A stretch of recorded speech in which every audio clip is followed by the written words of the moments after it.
I'm Afshin Ratansi. We're at the Presidential Palace in Damascus. Welcome to a RT International World Exclusive. I'm with the President of Syria, Bashar al-Assad. Mr. President, thanks for granting us an interview. I've got to ask to start off with, why grant an interview now when you haven't done for a year and a half? You're most welcome in Syria. The events in the world in general, in the region and in Syria after the Turkish invasion has brought Syria front and center once again. This is one reason. The second one, I think the public opinion in the world, and especially in the West, has been shifting during the last few years. They know that their officials has told them so many lies about what's going on in the region, in the Middle East, in Syria, in Yemen. They know there's a lie, but they know what the truth. So I think it's time to talk about this truth. Third, I made so many interviews with the Western media outlets. They don't try to get the information. They try to get a scoop. They don't try to be objective, to bring the audience what's happening in the world. That's why I stopped doing interviews for years. Well, okay. Well, the journey from Damascus airport, we saw reconstruction, but how many civilians, how many soldiers have been killed, wounded, or displaced from your country in the past, since 2011? The stability that you saw during the last 24 hours in Damascus, since you arrived to Damascus, is the result of the sacrifice of more than 100,000 Syrian soldiers who are martyred or wounded. So many lives, and of course, let alone the thousands or maybe tens of thousands of civilians or innocents who have been killed by martyrs, by executions, by being kidnapped and killed later or disappeared. Their family is still waiting till now. So there was a lot of sacrifice in the face of those terrorists. That's why you see this stability and the reconstruction. Countries that have supported you include Iran, of course, Russia. I mean, I want to get on in a bit to the British and American de facto backing for ISIS, Daesh, and Al-Qaeda in your country. But what would you say to a Russian family that had lost a Russian soldier who had risked and had sacrificed their life for a dictator, for a Middle East dictator? What would you say to them as to why Vladimir Putin should be sending in soldiers to help your government? You mentioned a very important point. Even in Syria, no one would die for a person. People would die, especially en masse, for a cause. And this cause is defending their country, defending their existence, their future. Let alone somebody coming from another country to die for a person, whether he's a dictator or whatever you want to call him. So this is not realistic. This is, again, the logic that somebody will come from because the President Putin sent him to die for another person. Or even President Putin to put all the interests of his country for one person. This is against the logic. Actually, Russia, according to what they said, their officials, I mean President Putin, Lavrov, and the others, they are defending their interests in different ways. One aspect, if they defend or if they fight terrorism in another country, whether it's Syria or any other country in the region, that will defend the Russian people, because terrorism and its ideology has no borders. They don't see political borders. It's one, let's say, one arena. The whole world is one arena for the terrorism.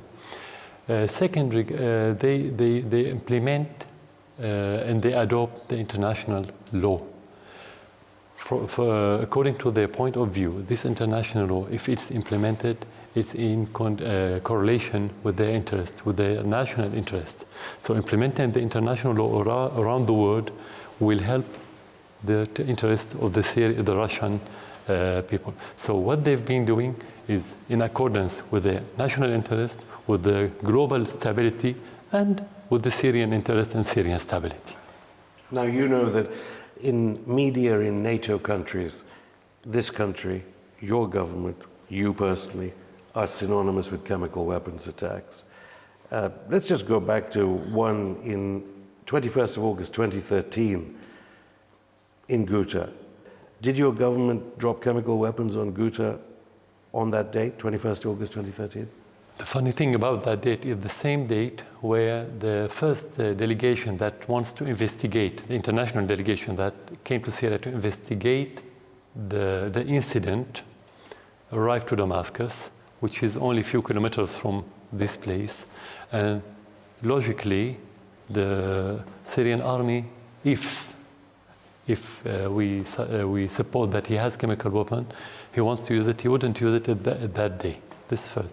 Second, they talked about 200 civilian killed. If you use chemical weapons, you may kill tens of thousands in such area where people living very close to each other. I mean, it's crowded area. Third, that incident only existed in the mind of the Western officials. It's the narrative that was the pretext to attack Syria.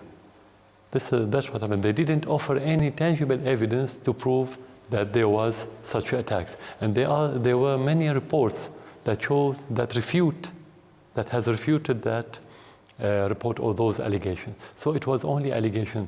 Never ever the Syrian army used chemical weapons before he handed over all his arsenals to the international committee. But you took the decision then to invite the OPCW in to remove chemical weapons or to... Actually, when there were such allegations about the Syrian army in using... 2014? Sorry? You authorized OPCW monitors in 2014 to come Actually, we invited them to come.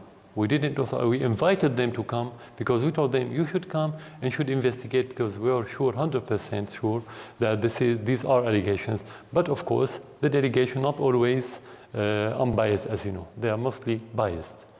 Well, I mean, the present OPCW head, Fernando Arias, he may have his own problems with whistleblowers now. Yeah. There is no doubt, though, that Ahmet Uzumcu, he was the Director General of the OPCW who monitored the destruction here.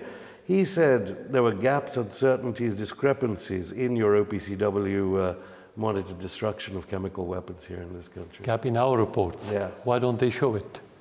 Now, it's been since 2013, we've been hearing the same allegations. Couldn't they prove it after 6 years? And every time they say Syria has used chemical weapons, is it possible to be under this precise, let's say, supervision by the whole Western world? And we're going to use it again and again. This is not rational. I mean, the whole story. We don't need it. We are advancing. I mean, every time they talk about using the chemical weapons, it was when we advance, not when we lose. I mean, even militarily, you may use, if you want to use such weapons, I'm not talking about the Syrian army because we don't have it anymore, but logically, you can use it when you're losing ground, not when you're advancing. So you deny the use in Jobar, Sheikh Massoud, Sarakib, in the area of Aleppo. You presumably deny Khan Sheikhoun, 4th of April 2017. All of these, you deny the use of chemical weapons by the Syrian government. Every story was nothing more than allegation. The one who said there was use of chemical weapon, he's the one who should prove his story. He's the one who should offer evidences that it's been used. Well, the OPCW did lead Britain and the United States and France to believe they needed to bomb your country on the basis of their report. To believe, but believe is one thing and bringing evidence is another thing. So we are talking about evidence. What the evidence that they have to prove their story? Nothing. They have nothing at all. Any truth in the rumors, arguably on your side, saying video evidence has been manipulated and that rebels were using chemical weapons via the Saudi Arabian government, and chemical weapons were indeed used, but by the so-called rebels? Yeah, it's on the YouTube, you can see it. I mean, they staged play, full play, where somebody play the role of a victim in many incidents, not only with the chemical weapons, even with the bombardments. They stage play that somebody is being the victim. Then at the end of the shooting, he's a normal person. He'll stand up and go move normally. You can see it on YouTube. It's very clear. We can offer you this evidence. But there's no other evidence beyond that, because the white helmets, supported by the British Foreign Office government, recently been given extra funding by the Trump administration.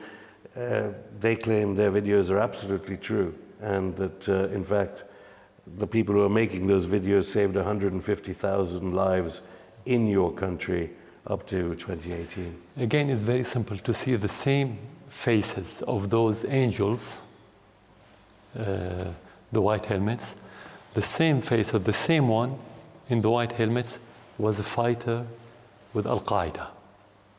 You can see him, the images are very clear. The same one who was being beheading or cutting head, and one of them was being eating the heart of a soldier. I mean, this is very common to see on the internet. The evidence, I mean, no one in this region believed the stunt, the PR stunt of the white helmets. They are offshoot of Al-Nusra. Well, the UK state-mandated BBC, Amnesty International, they're alleging your government killed 11,000 people using so-called barrel bombs from 2012. That would be a violation of UN Security Council Resolution 2139. And indeed, Human Rights Watch is pointing to satellite imagery. You're talking about YouTube videos, saying they're fake videos. These are some of NATO nations' biggest NGOs and broadcasters. No war is a good war. This is self-evident truth. You always have victims in any war, but to talk about an army or a state to go and kill civilians and its own people, this is not realistic for a simple reason. The war in Syria was about capturing the hearts of the people, and you cannot capture the heart of the people by bombarding them. The Syrian army was fighting the terrorists. Whether there's a side fire that affected some civilian, that could have happened, and you can have investigations. But how could the Syrian people support their state and their president and their army if they are killing them? Was the only way to regain East Aleppo, did your commanders or you personally authorize, the only way to get rid of Al-Qaeda, ISIS, Daesh, arguably backed by Britain and the United States, the only way to get rid of them was aerial bombardment? We definitely, and we succeeded. In some areas, we captured the area without war. We made negotiations with those groups, and they left that area, and then we entered. But you've seen the pictures, and you presumably say those pictures are true, of the destruction in East Aleppo. Was that really the only way to defeat Al-Qaeda, ISIS-linked groups? Those groups in eastern Aleppo used to bombard the civilians on a daily basis and killed hundreds of thousands of people in Aleppo. So the mission of the army and the mission of the state is to protect those civilians from those terrorists. How can we do that without attacking the terrorists? Well, that's not shown on media in NATO nations, I should add, in your defense. But what about the use of double tap strikes by the Syrian and the Russian Air Force, where you bomb a part of East Aleppo and then emergency workers come and you bomb again? There are a lot of misleading narrative in the West, just to show that the Syrian army is intentionally killing the civilians without no reason, and to show that those that they call them like white helmets or any other hospital which is headquarters for the terrorists, they say that the Syrian army is only attacking the humanitarian facilities in order for the civilians to suffer. Actually, what happened is the opposite, that those civilians fled those areas and came to the government side in every place, not only in eastern Aleppo. Those people now, if you go to eastern Aleppo, they still live in those areas, under the supervision of the government. Why didn't we kill them? Why didn't they fled to Turkey? This is in itself refute the Western narrative. Well, as I said, Raid Saleh, the head of the British-backed White Helmet, spoke on my program and said, they are just a humanitarian organization. They are not terrorists at all, despite what you and the Russian government allege. But you have pictures, you have videos, you have proofs. So it's not, we don't have any allegations. How did we know? Through their images. We can offer you all this evidence. We have evidence. It's very clear. I mean, going back a little to the first demonstrations in Daria, in Damascus, there was a famous, again, BBC state-mandated British media program in which they interviewed, of all people, Walid Jumlat of the Druze in Beirut, who said to camera that you authorized the killing of the 13-year-old Hamza al-Khatib. Is that true? And that they then interviewed a succession of people saying the mistakes you made led to what happened. It wasn't the British and American backing of Al-Qaeda and ISIS-Daesh in your country. At the very beginning, during the demonstrations, during the first few days, we lost 5 policemen by shooting, by bullets. How could we talk about peaceful demonstrations while you have policemen killed by... But how could you authorize the killing of a 13-year-old? Yeah, I'm just starting from the very beginning. So from the very beginning, I mean, the word peaceful demonstrations wasn't correct.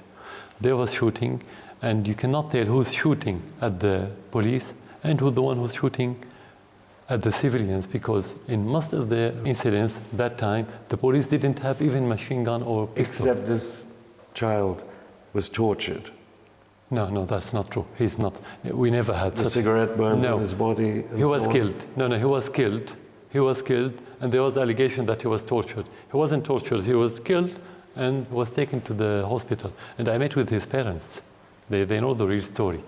This is only in the Western outlets, in the Western media outlets. This is not the story in Syria. So that's why I'm surprised about those stories that are completely disconnected from our reality. He's somebody who died. How did he die? Who shot? Nobody knows. It was chaos. When you have chaotic demonstrations, anyone could infiltrate that demonstration and start shooting in different directions and kill policemen in order to retaliate, or vice versa. So have you heard of Anwar Raslan and Ed Al-Gharib, who've been arrested in Germany?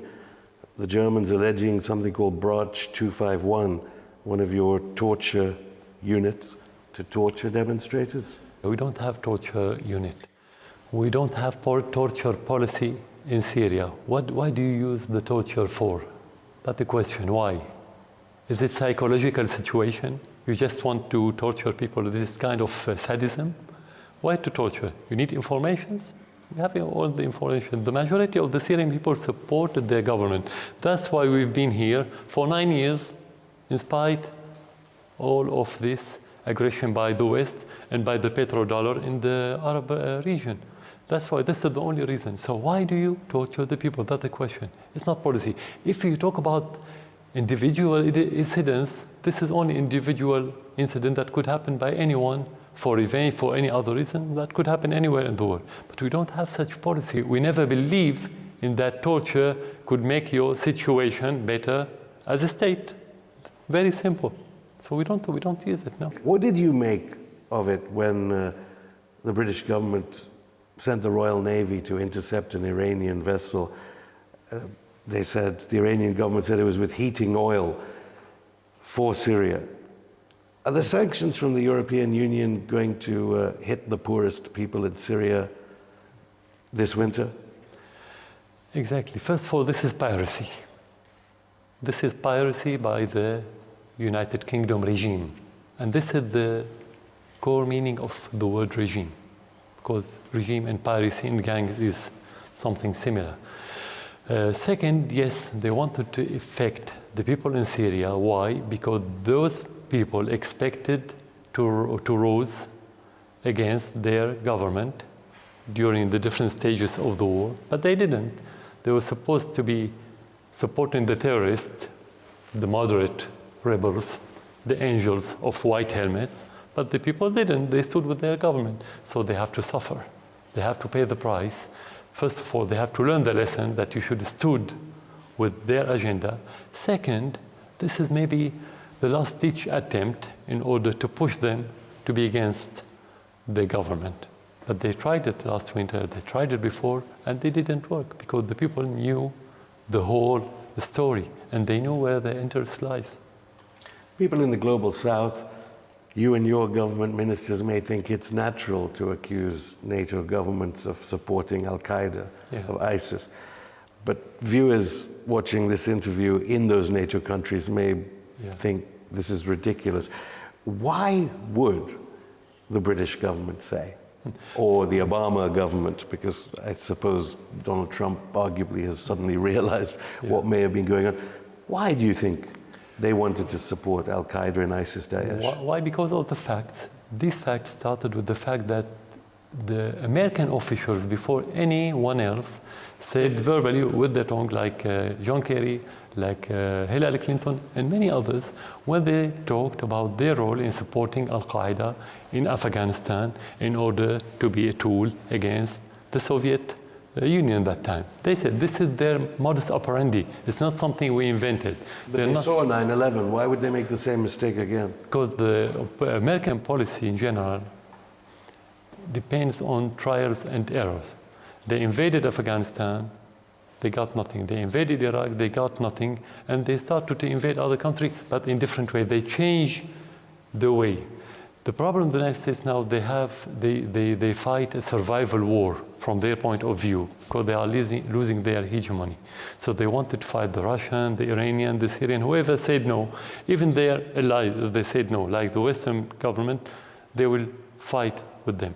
They need tools. They noticed that in Iraq, it didn't work by sending their army. They lost a lot. And they paid the price even inside the United States. So it's much easier for them to send a proxy. So Al-Qaeda is a proxy against the Syrian government, against the Russian government, and the Iranian government. That's why they've been using this. But you have evidence. ISIS, how did ISIS rise suddenly in 2014? Out of nowhere, out of nothing, in Iraq and Syria at the same time, with American armaments? It's very clear. How could they smuggle millions of barrels of oil to Turkey under the supervision of the American aircraft? How? Because the American wanted to use them against the Syrian army. So it's not something we said. The Americans said that, and the facts said the same story. But while all this has been going on, you have been talking with international bodies and different interlocutors.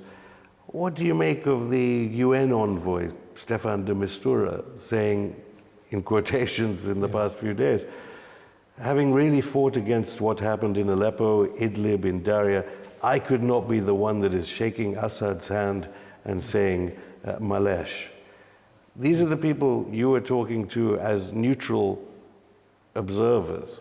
Looking back on it, were any of these people neutral? He cannot be in that position if he's neutral, because the United States will only accept puppets. This is their behavior. But you did shake hands with them.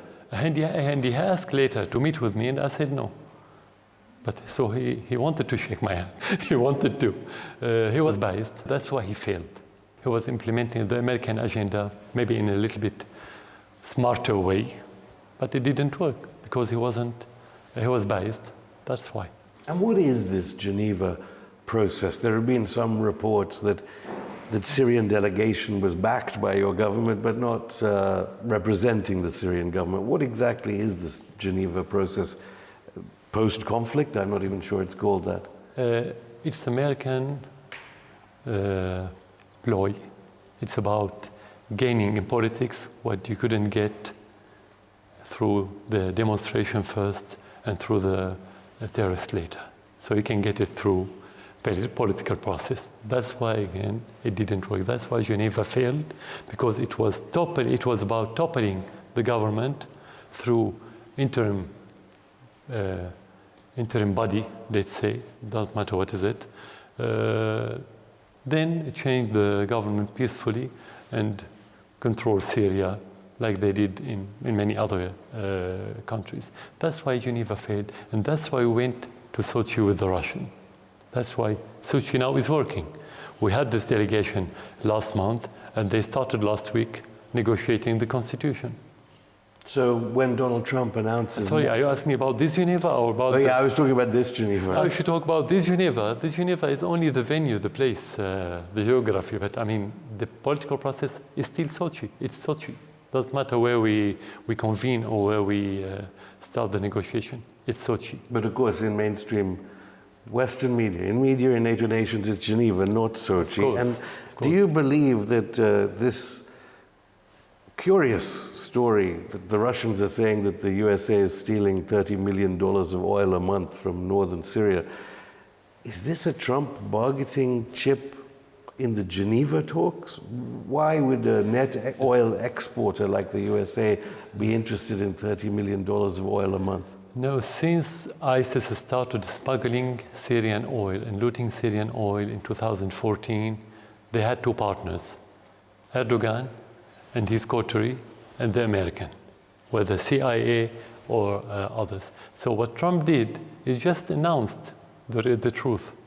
He's not talking about something new. Even when some of the Kurds started looting the Syrian oil, the American were their partners. So it's about money and it's about oil. And that's what Trump said recently, but it's not new at all. It's not related to the talks at all. But arguably, why are you not more angry? Because obviously that would be a violation of the Fourth Geneva Convention on pillaging of a country's resources. Of course we are angry. Every Syrian is angry, definitely. This is looting, but there's no international order, actually. And there's no international law. But this is not new, to be frank, not only during the war. The Americans always try to loot other countries in different way, regarding their not only oil or money or financial resources. They loot their rights, political rights, every other right. That's their historical role, at least after World War II.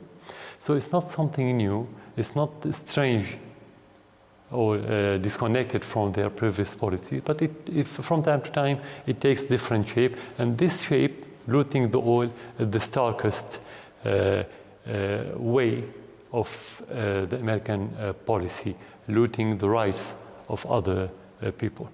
Was a big part of the war fossil fuel pipeline access to Europe from the Middle East that would cut Russian pipeline access to the European Union? This is very realistic, but some say that they ask the president to open the Syria for a pipeline, south-north, and he said no for the Russian. Actually, that didn't happen. This is not true. But there was a pipeline that's coming east-west from Iran, through Iraq, Syria to the Mediterranean. If this one was a reason, it could be. If the war is about the oil as a factor, yes, this is likely to be. But this is not the only factor. Don't forget that there's a war between United States and the rest of the world. We're talking about tectonic shifting and earthquakes because the world order after World War II has been expired, especially after the collapse of the Soviet Union and one polar world. It doesn't work anymore. So you have rising power like Russia and China and India and other countries. The United States doesn't accept any partner in leading the world, even UK, even France, even other big country. I wouldn't call them great power because this is another meaning. They're not great anymore. They don't accept partners. That's why they are fighting now. So the war in Syria is a microcosm of the world war, let's say World War III, but without armament, through proxies. You have different factors. The oil is one factor of the oil, not because of the oil. I don't believe just because of this. Of course, some might say that Syria, historically, your father and yourself have always supported the Palestinians and the UN resolutions governing the Palestinians. Yeah. Do you see Israel, which after all many believe to be a nuclear weapons of mass destruction power, as influencing policy in the European Commission, in the State Department, in the Pentagon? Definitely. Israel is our enemy. They occupy our land, and it's self-evident, intuitive, to be part of anything that could happen against Syria, any plan, any instigation, directly through their relation with the terrorists. And Netanyahu was visiting the terrorists who had been treated in their hospitals. You believe those pictures are true? The Israeli government was directly supporting Al-Qaeda-linked and ISIS-Daesh-linked militants trying to destroy your government? The Israeli published these photos formally as a news. It wasn't our allegations. Second, they support, and every time the Syrian army advanced against those al-Nusra terrorists in the south, Israel used to bombard our troops. And whenever we advanced somewhere else in Syria, their airplanes started committing airstrikes against our army. That's what's happening. So the link is very clear. There was correlation between the Israeli operations and the terrorist operations. First through the terrorists directly, second through the Americans, third through the Europeans. They have one agenda and one interest, and before the war, not only during the war. So it's very normal and expected and likely that the Israeli should be part of all of this. Of course, while Britain, the United States, European powers may have stopped trying to aerially bombard your country to destroy your government, the big news in the NATO nation media was the al-Baghdadi assassination by the 75th Ranger Regiment in Idlib province.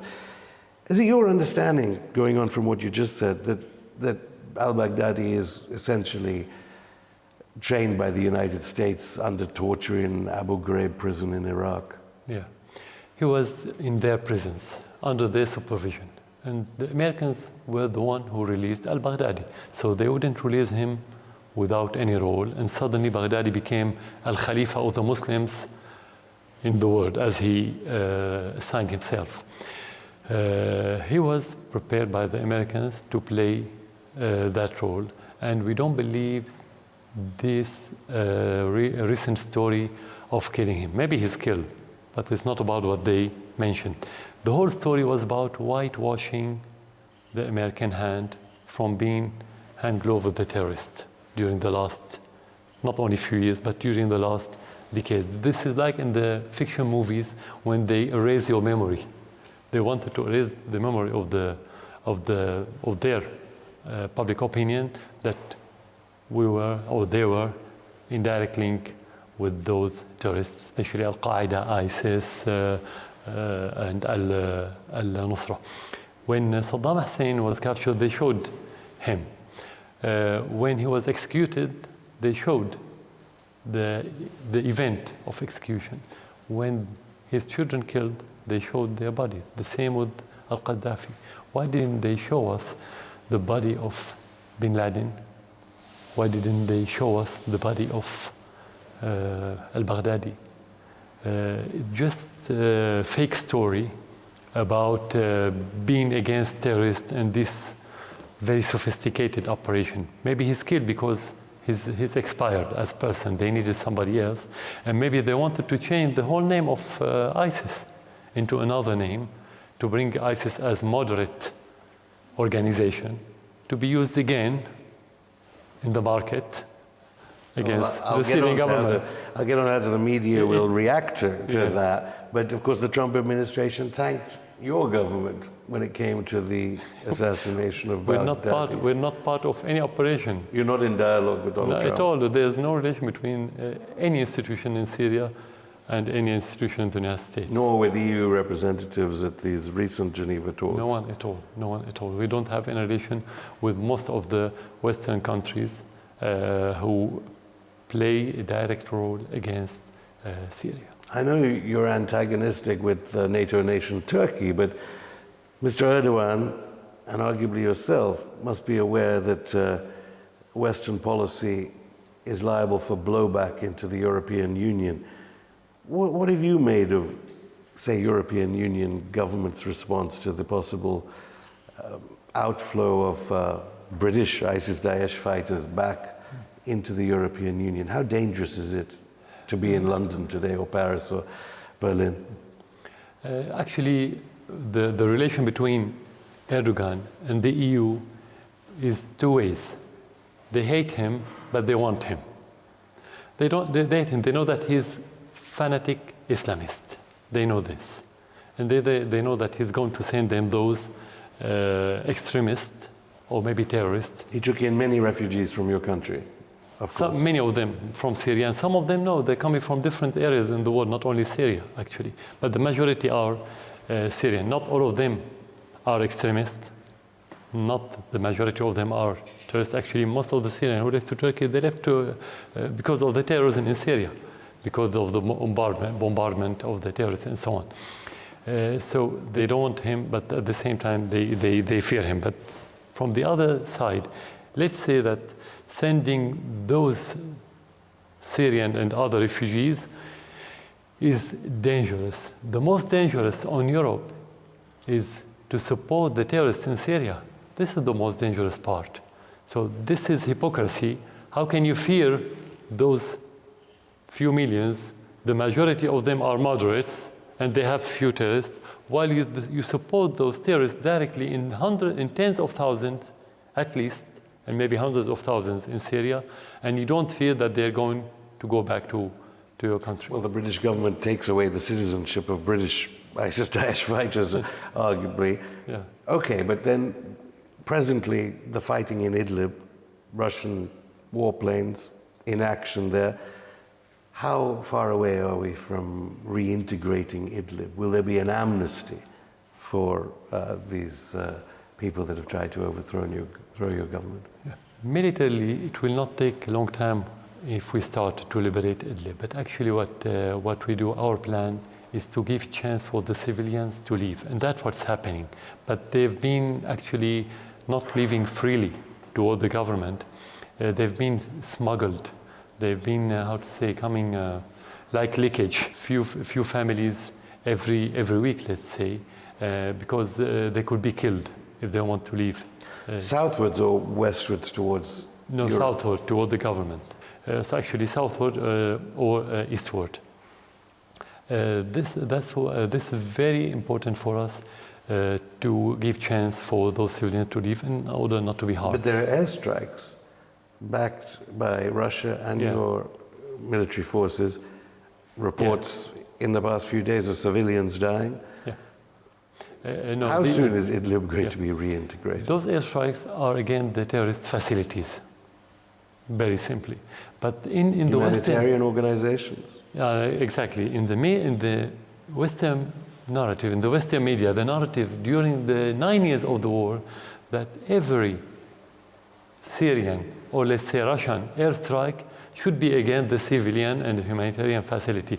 Unfortunately, according to them, our bullets and missiles and bombs, they can only kill civilians. They don't kill militants, always, as you see.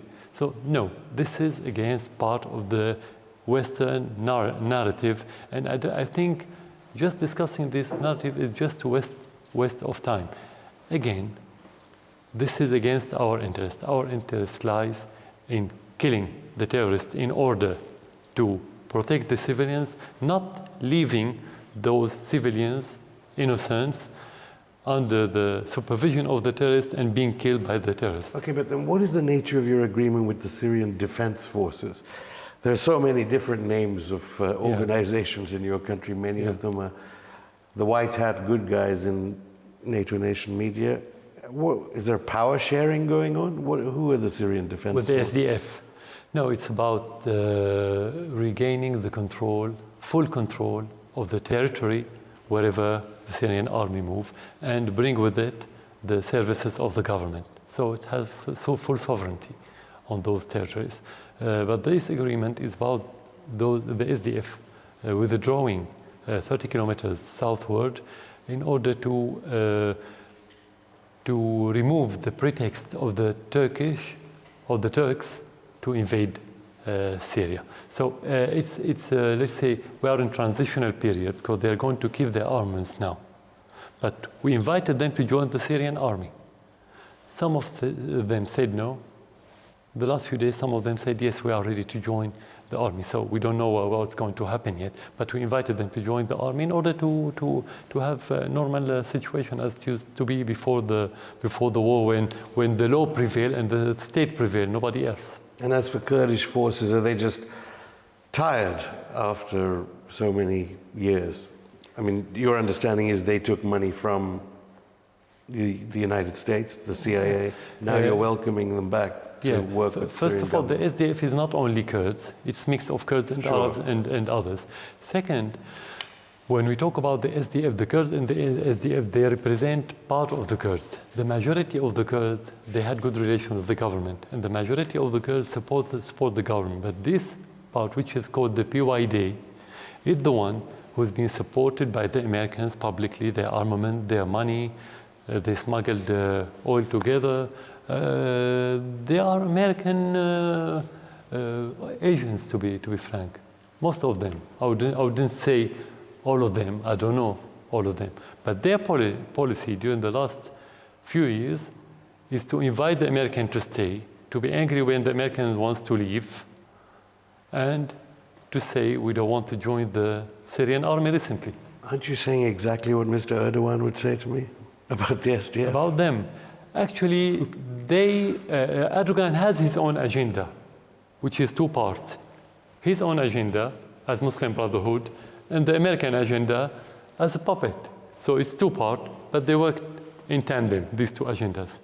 But at the same time, those group of PYD gave him the excuse and the reason to invite Syria. That doesn't mean his invasion is legal. It's illegal in every sense of the word.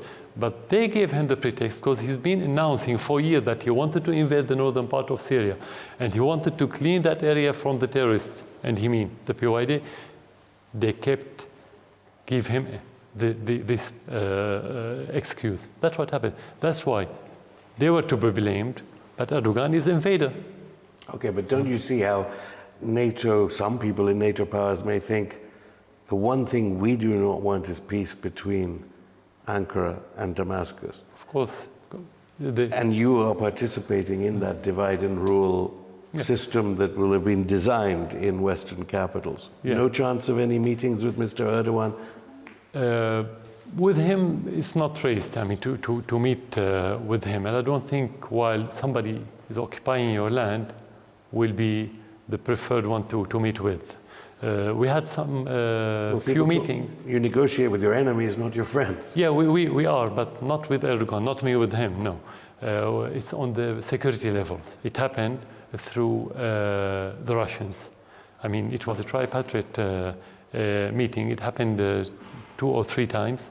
It led nowhere. So we're not against the principle to negotiate with the enemies, especially when we don't consider the Turks as enemies. The Turks people are our neighbors, and we have a common history. You cannot make them enemies. The enemy is Erdogan and his policy and his coterie. To be against those groups in Turkey and in Syria, that doesn't mean that we see eye to eye in other aspects, especially after he invaded Syria publicly and formally. You see, countries that have taken policy decisions like Syria, and I mentioned the Palestinians, I mentioned historic support for what are seen as liberation movements in the global south, they tend not to take up neoliberal economics. Last time I was here, all the talk in Damascus, amongst your ministers in Damascus, they were talking about privatization.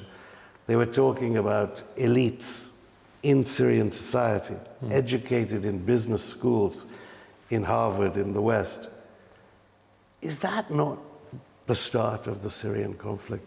when you started to implement neoliberal privatization plans, destroying the fabric of this society? Yeah. Actually, there was a debate about privatization, and as a government and as a state in general, we refused it. Even the unions in Syria, the majority refused the neoliberal policies because we know that it's going to destroy the poor. That was before. But everyone was talking about it here in 2009. We moved the steps toward liberation, but we still have public sector. Till this moment, actually, who protected the economy in Syria and the services is the public sector. Without the public sector, we wouldn't have survived this war. The role of the public sector, because we are a socialist government anyway. So we couldn't. Name. No, actually, we still have public sector, and we still support the poor. We still have subsidies of bread, of oil, of schools. Everything nearly free. Education is free in Syria. So we haven't changed that policy, but we opened the doors more for the private sector. So you cannot call it liberalization. You cannot call it. So coincidence, the conflict hit at that time, just after you were opening up the markets. No, it wasn't. Arguably to corruption, more corruption. No, there was, let's say, explanation for the reason of the conflict. It doesn't have anything to do with this. It doesn't have anything. They said because there was 4-year drought, and the people become poor. No, the climate change. No, this is not the reason. This is not correct. These are explanations, just theoretical. In reality, the problem started when the money of Qatar came to Syria, and we had contact with many of the laborers and told them, why don't you come to your workshop? And they said, in 1 hour, we take as we take in 1 week. It was very simple. They paid them $50 at the very beginning, then later $100 a week, which has enough for him to live without work. So it was much easier for him to join the demonstration. After that, it was much easier for them to take them toward having armaments and shooting. And before that, we had very important... I'm sure the Qatari government would deny that. Of course, definitely. I mean, because it was presented at the time somewhat bizarrely from anyone arguably who knows about the Arab world as a continuation of the Arab Spring from the self-immolation of Bouazizi in Tunisia. That is connected to this conflict, the Arab Spring, or is that? Of course, there's interaction in this region because they know the same culture, the same background, the same circumstances. Somehow, not completely. Some of the demonstrations at the very beginning were peaceful, to be frank. Not every demonstration were infiltrated by militants. No, that's not true. In some areas, yes. Some people wanted to go because they wanted to improve their situation. Some people, they have their own ideas about improving, let's say, the political system, more freedom, more different slogans they used in those demonstrations. So that was mainly by the influence of what happened in other countries, like in Ukraine. But that's not what it continued. That's why the same people that I'm talking about, they stopped participating in the demonstration where the shooting started and the extremists started infiltrating, especially the Muslim Brotherhood, started leading the demonstrations. Why? With Allahu Akbar and using religious slogans in order to give this religious and sometimes sectarian mantle, to give it to put this mantle on the demonstration. Something like that could be happening in Lebanon? Lebanon is a sectarian country. We all know that because they have sectarian constitution. In Syria, we don't have sectarian constitution, so it didn't work. But I meant the outside influences. Should Lebanon... of course, no one will leave spontaneous demonstration to be spontaneous. But where will it go? That depends on the awareness of the people. I've got to ask about reconstruction. Some people saying you're going to be too dependent on China, on Iran. The estimate is, what, $230 billion. I don't know how they calculate these things. Yeah. You expect now the diaspora to return, and there's going to be massive reconstruction. Yeah. Is that what's going to happen now? Not very soon, because, you know, there's embargo in Syria, and the Americans tried hard during the last 2 years to not allow any individual not only companies, who wants to invest in Syria to come. They said, you're under embargo right away. So many capitals fear coming to Syria because of that embargo. But it's not the biggest problem. For the human resources we have, human resources enough to build our country. We don't need any human resources. We can build it gradually. So I wouldn't worry about this embargo, but definitely a friendly country like China, Russia, and Iran will have priority in this rebuilding. Not European Union countries. Every country who stood against Syria will not have chance to be part of this reconstruction. No British trade deal. Definitely not. Do you think, actually, and it has been raised, that the return of terrorists, as you call them, mass immigration that occurred after the Libya war, after the Syria war, they affected Brexit because of the immigration to Europe? Yeah.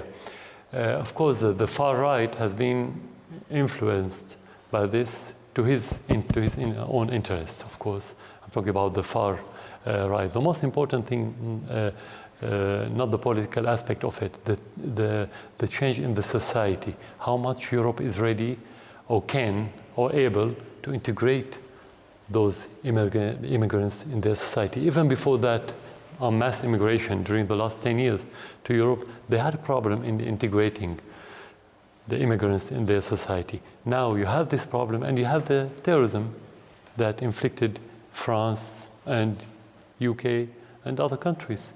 They will be affected because part of those immigrants are the extremists and the terrorists and the people who doesn't want to integrate. They want to go there just because they want to leave this region for different reasons.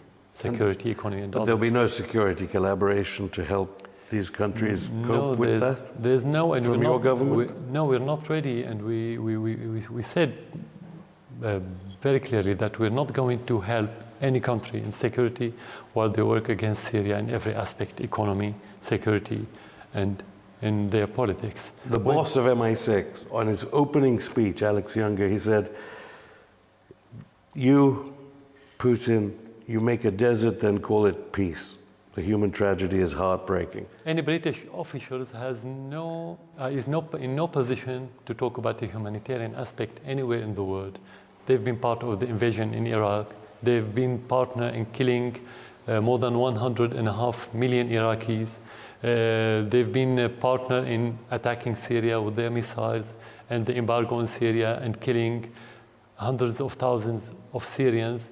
And at the end, they are American puppets. They're not independent, to be frank. So they're in no position to talk about the humanitarian issues anywhere in the world, let alone their history in India in the past. Forget about that colonial era. I'm talking about their current and modern history. They're not in a position. Well, just finally then, what about the election here? Is there going to be a general election in 2021 in Syria? Yeah, definitely. And will there be more than one person on the ballot? Last time we were 3, and this time, of course, we're going to have as much as they want to nominate. There are going to be numerous nominees. Mr. President, thank you. Thanks for you.